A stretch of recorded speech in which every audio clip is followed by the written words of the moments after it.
Good morning. Welcome to Morning Moments. I'm so glad you took the time to join us today. I have a radio and TV host. I've been having a lot of TV hosts lately, author, speaker, and she is founder and owner of Promise, uh, Pearls of Promise Ministries, Pearls of Promise Ministries. Lisa Burkhardt-Worley, welcome to Morning Moments. Thank you so much, Andy. It's so great to be here, and I appreciate your asking me to be on the show. Tell me a little bit about yourself. What do you do and why do you do it? Well, Andy, it's a long story, but I guess I've got about 10 minutes to tell it. And so I am, as you said, the founder of Pearls of Promise Ministries. And we believe at our ministry that just like a pearl is formed through years of irritation in an oyster shell, sometimes 10 to 12 years, God can take the years of dysfunction, the years of irritation in our own lives, and make something beautiful out of them as well. And so that's why Pearls of Promise came to be. One day I remember standing in my bathroom, and I'd never really thought about this. We use the term POP, the acronym POP for Pearls of Promise a lot. We have a television show, Pop Talk, radio show, Pop Talk, Pop Chat, once a month meetings, but I never thought about POP. POP is another name for Father, and so God gave me that title. I know He did because He's the only Father I ever knew. And my story started way, way back before I was born. My dad was a doctor. He was a polo player, competitive polo player. He ended up in San Antonio, Texas, by way of the military. He was originally from Chicago. He grew up there in Chicago, and he liked San Antonio so well that he decided to get out of the military and establish a private medical practice there. And on the weekends, he would compete in polo matches down at the Brackenridge Park polo fields in San Antonio. He met my mom on a blind date, and so of course they were just newly married, and she was there with all my family, watching the polo matches every Sunday afternoon. It was just a regular thing. It'd be like the movies where they dress up in the beautiful hats and beautiful dresses and compete or watch the competition. My dad would compete against the greatest polo players from all over the United States and really the world. But one day something went horribly wrong at the polo fields. My dad clutched his chest. He fell off his polo pony. There was chaos. Of course, emergency medical personnel were called, and my mom jumped into the ambulance with my father, but he did not make it to the hospital. My dad died at the age of 39 from a massive heart attack. My mom was pregnant with me at the time, and 2 months later, I was born into this world of dysfunction because my mom never recovered from that day that she lost her beloved on the polo field so suddenly. She struggled for the rest of her life with mental illness, and off and on I lived with my grandparents, and finally when I was in fourth grade, my mom felt like she could make it on her own, and so we moved out and we moved into this house that my dad had bought my mom when they were married. And so it was still a very difficult environment. My mom was a drinker at the time, and she would order vodka and 7-Up every day, and it would be delivered to the house, and she would proceed to drink most of the day to anesthetize her pain, I'm sure. And she was a chain smoker. And so every day I'd leave the house, and it was like the movie Groundhog Day. If anyone remembers that movie, Bill Murray was in it, and he played a meteorologist, and every day was the same. He'd wake up, and it was Groundhog Day all over again. He just had all these opportunities to do things right, and so every day was like the same to me. Mom would be sitting in her chair, she'd be smoking her cigarette, she'd be drinking that drink, and it's like she never moved. I'd come home, and she'd be there at the same chair doing the same things, and honestly, I felt unloved. I felt alone. And I was embarrassed by my mom. She was a secret that I didn't share with anybody. I hardly had friends come over to the house. I just really kept that. I was so afraid that people would think that I would be like my mom if they met her. I remember one day when I was 8 years old, I just decided I had to be the adult.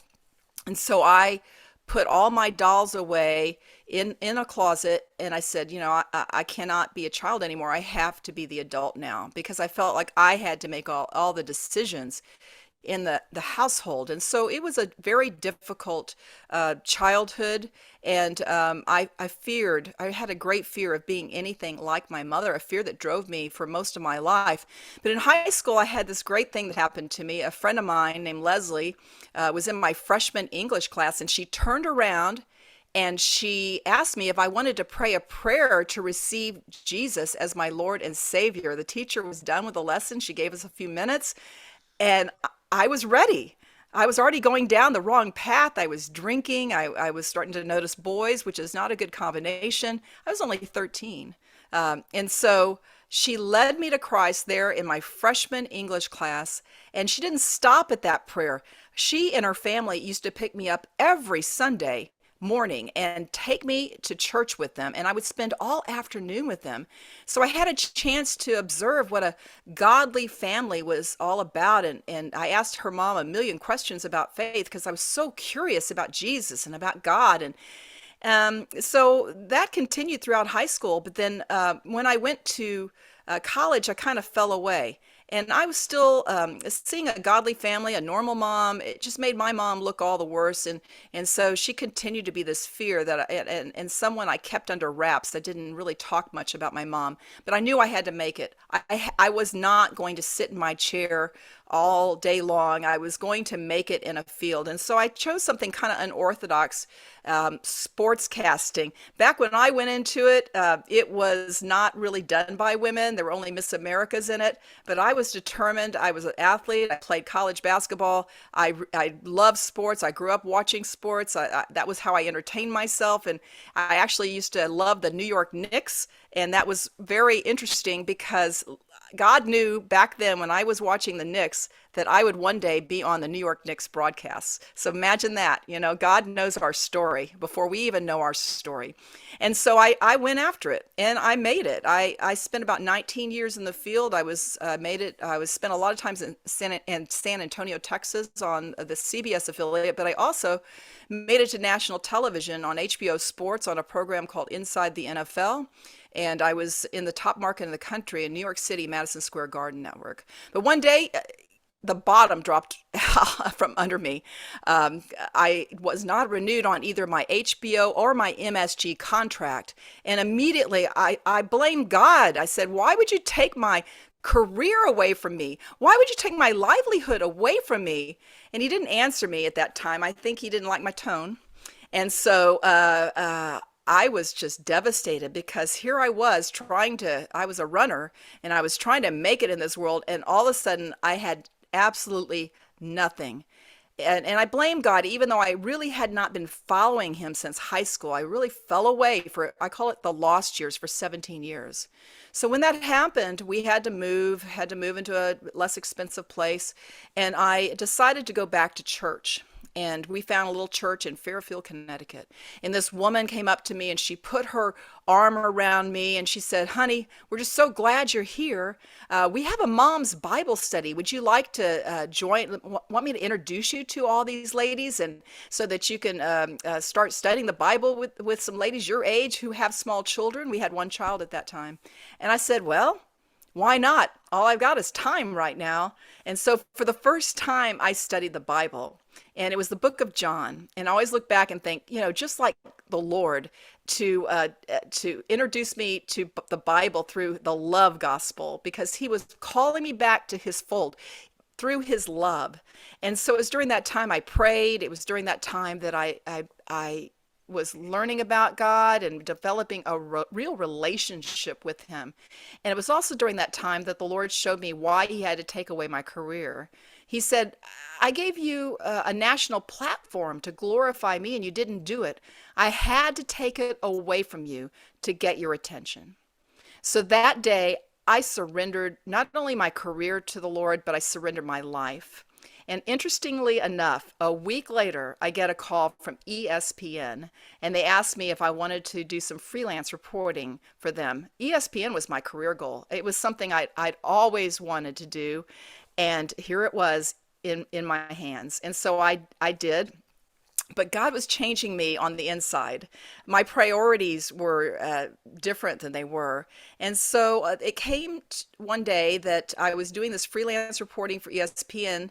Then I had another job offer down to go back to San Antonio to my old job where my mom was. And I was a praying girl now, so I prayed about what to do.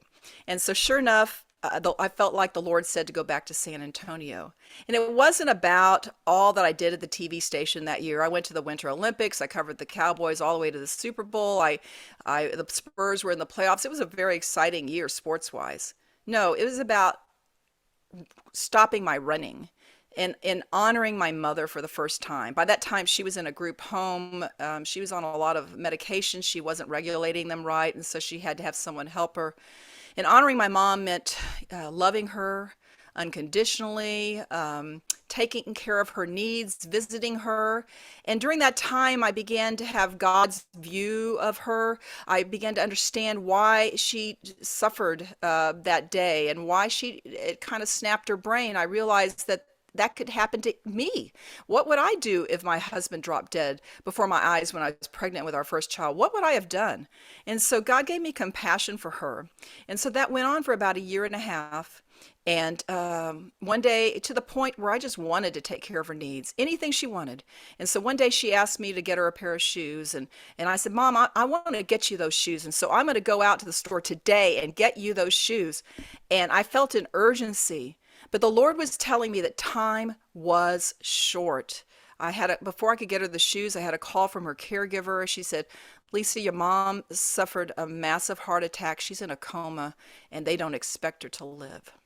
And so I was by my mom's bedside the last week of her life and telling her how much I loved her and just really caring for her in those last moments of life. And I know I heard the Lord say, now you understand, Lisa, what my unconditional love is all about.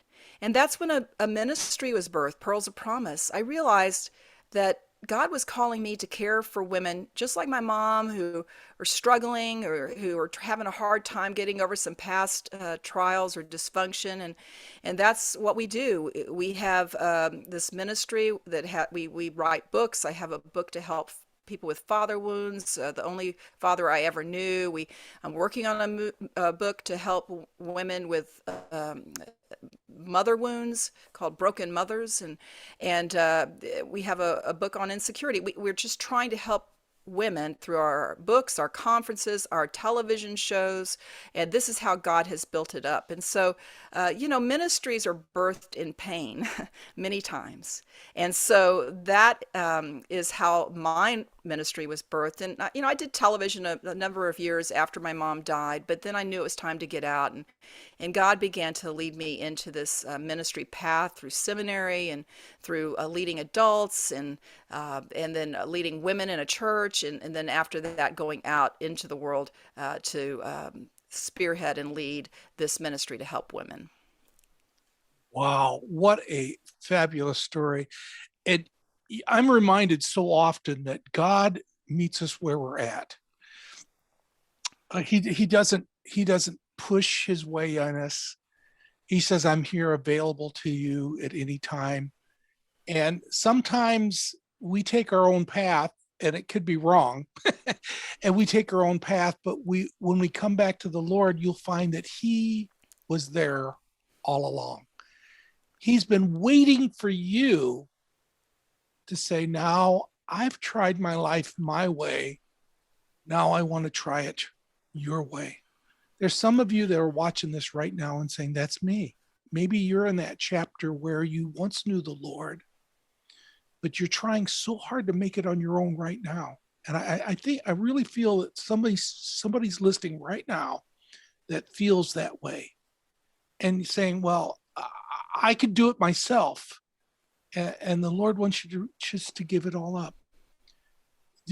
When you give up your control of your life, God says, now I have you where I want you. I have you where I could take control and you can see what I'm going to do with your life. He loves you and he cares for you right now. And just like the first time you gave him your heart, it's time for you to give it all to him. You know who I'm talking about right now. You are hearing this and go, how does he know that I'm listening to this? How do God's speaking to you right this minute to make a decision in turning your life around to him? Lisa, what a blessed story. God has blessed you so much with books and speaking engagements. And I'm going to, down below, I'm going to put down in the comment section how folks could get a hold of you. They want to know more about your ministries. They want to know more about your books. They want to know how they could get you maybe to speak at their conferences. I have that all down. I'll have that all down below. More important than all of that, when you hear this, folks, I want you to take the time and stop and pray for Lisa right now, that God would continue to bless her. Her heart would be pure and open to the moving of the Holy Spirit, and that God would put her at the right place at the right time to be the vessel that he needs for her to be. Thank you so much, Lisa, for joining us for Morning Moments. Thank you so much, Andy. I hope that we help someone, and I hope, I call it riding the God wave, Andy. When we give everything to the Lord, it's the most exciting life that we could ever ask for. Yeah, absolutely. Absolutely. Thank you. And thank you for joining us for Morning Moments. And I'm going to ask you if you would keep on coming back, and may God bless you.